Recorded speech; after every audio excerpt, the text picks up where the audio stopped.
कोकणातल्या वातावरणामध्ये सध्या बदल झालेला पाहायला मिळतो आहे। कोकणातल्या अनेक खेडेगावांमध्ये या ठिकाणी सध्या धुक्याची चादर या ठिकाणी पाहायला मिळते आहे। आपण सध्या मुंबई गोवा महामार्गावरती आहोत आणि मुंबई गोवा महामार्गावरती सुद्धा सकाळी 9 ते 9:30 वाजेपर्यंत या ठिकाणी धुक्याची चादर पसरलेली पाहायला मिळते आहे।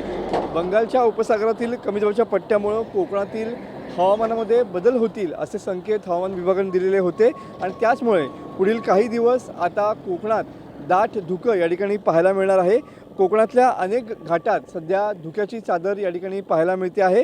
कोकणातील घाटातील नागमोडी वळणं जी आहेत ती सध्या या दाट धुक्यामध्ये हरवलेली पाहायला मिळत आहेत। मुंबई गोवा महामार्गावरील निवळी, कशेडी, आरवली, कामथे अशा घाटामध्ये सध्या दाट धुकं या ठिकाणी पाहायला मिळत आहे आणि याच धुक्यामुळे सध्या मुंबई गोवा महामार्गावरची वाहतूक देखील या ठिकाणी मंदावलेली पाहायला मिळते आहे। पुढील काही दिवस अशाच पद्धतीनं धुक्यासोबत गुलाबी थंडी सध्या कोकणवासीय हे अनुभवणार आहेत आणि एकंदरीतच जर बघितलं तर सध्या पूर्णपणे कोकण हे धुक्यात हरवून गेलेलं पाहायला मिळतं आहे।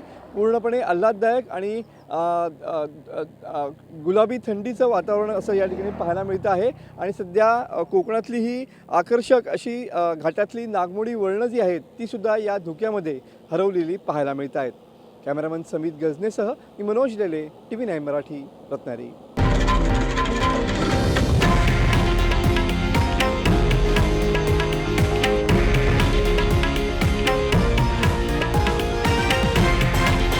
हे आहे देशातील नंबर 1 न्यूज नेटवर्क आणि आपण पाहत आहात TV9 मराठी, एकमेव।